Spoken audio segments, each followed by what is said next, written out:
In this video, we're going to talk about how you determine the shape of a molecule using what is known as VSEPR, or valence shell electron pair repulsion theory.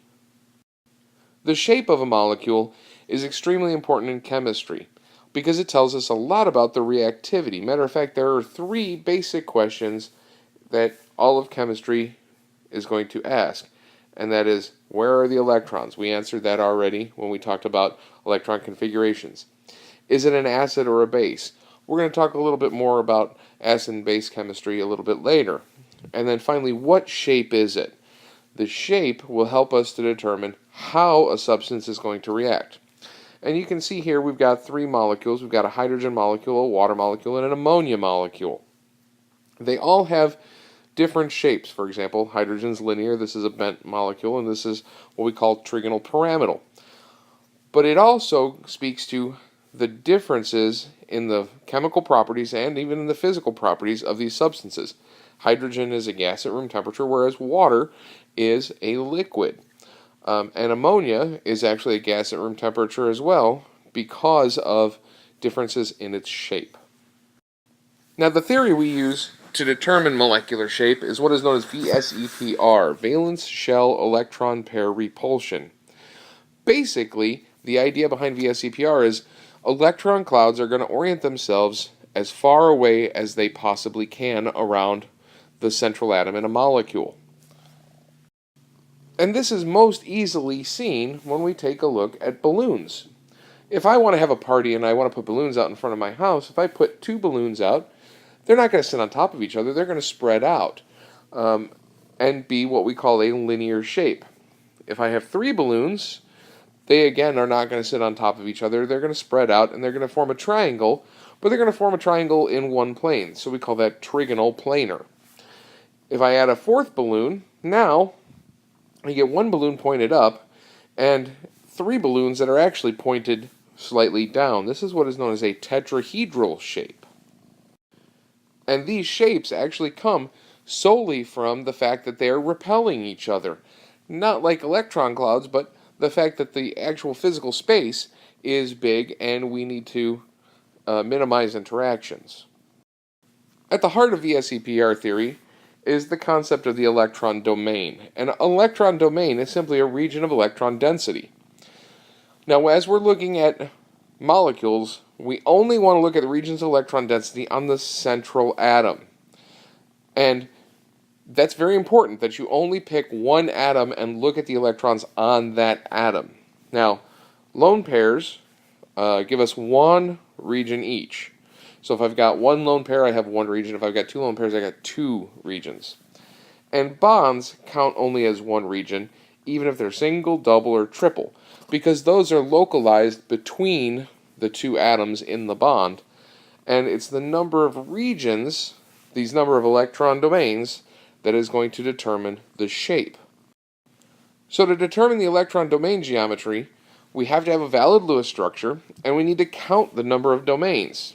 If you have two domains, that's going to give you a linear electron domain geometry. Three domains is a trigonal planar electron domain geometry, and four domains gives you a tetrahedral electron domain geometry. That is different than molecular geometry. The electron domain geometry can have multiple molecular geometries within the domain.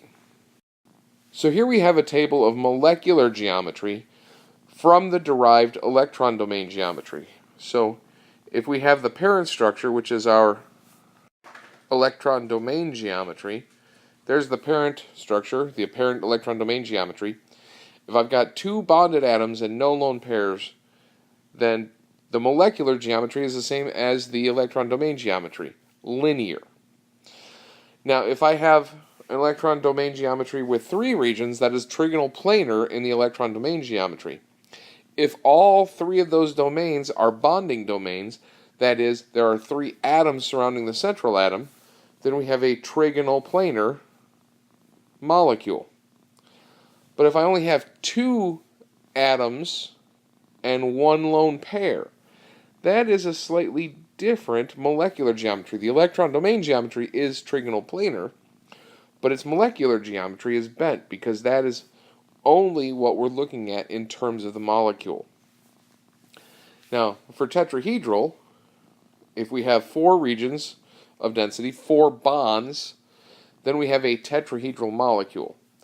If we have 3 bonds and 1 lone pair, that is a trigonal pyramidal. And if we have 2 bonds and 2 lone pairs, that again is a bent molecular geometry. So don't confuse the electron domain geometry and the molecular geometry. The electron domain geometry is counting the electrons. The molecular geometry counts the atoms and the lone pairs. Now, for some examples. The first thing you need to have is you need to have a valid Lewis structure in order to determine the molecular geometry. So let's start with ammonia, NH3. Nitrogen, with 3 hydrogens surrounding it like this. This has got 1, 2, 3, 4 regions of electron density, which means it goes into the electron domain geometry of tetrahedral. But there are only 1, 2, 3 atoms and 1 lone pair. So this is actually trigonal pyramidal.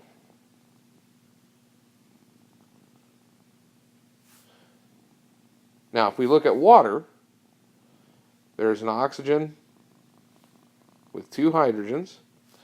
Again, how many lone pairs around the oxygen? We've got 2 lone pairs. We've got 2 bonded pairs. So that's a total of 4 electron domains. That is, again, in the tetrahedral geometry. But since we have 2 atoms and 2 lone pairs, this actually is a bent molecule. For carbon dioxide, we have carbon in the center, doubly bonded to 2 oxygens.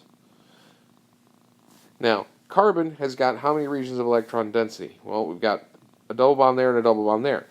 But multiple bonds only count as 1 region. So there are 2 regions of electron density. Both of them are occupied by bonds. Therefore, this is a linear molecule.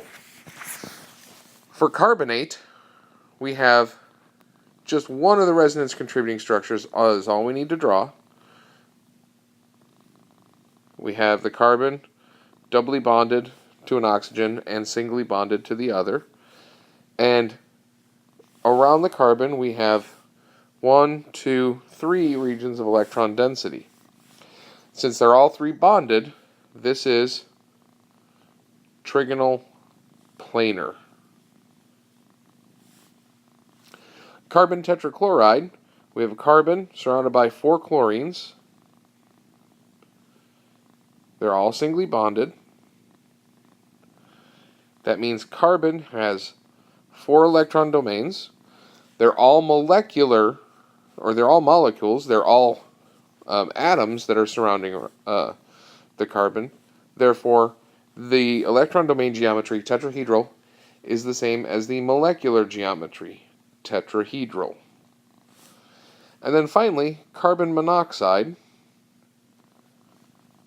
we have like this. Now, this is sort of a trick, because in our table that didn't show up. But the key is, you only have 2 atoms. 2 atoms can only be 1 molecular geometry. They can only be linear, because there's nothing more to it. 2 points define a line. Now, multi-centered molecules, it doesn't make sense to talk about the shape of the molecule as a whole. We have to break it up into pieces. So if I draw the Lewis structure for acetic acid, we have carbon with 3 hydrogens, a carbon doubly bonded to an oxygen and singly bonded to an oxygen, and then a hydrogen to the single bonded oxygen. Now, I actually have multiple centers. That's a center, that's a center, and that's a center. So what I should talk about is around each individual center. So around this carbon, I have 1, 2, 3, 4 atoms bonded. So around that, we have a tetrahedral structure. Around this carbon, there's 1, 2, 3 regions of electron density. They all are atoms, so this is a trigonal planar arrangement. And then finally, around the oxygen, we have 1, 2, 3, 4 regions of electron density, but only 2 of them are atoms. So it's in the tetrahedral electron geometry, but it is bent for the molecular geometry.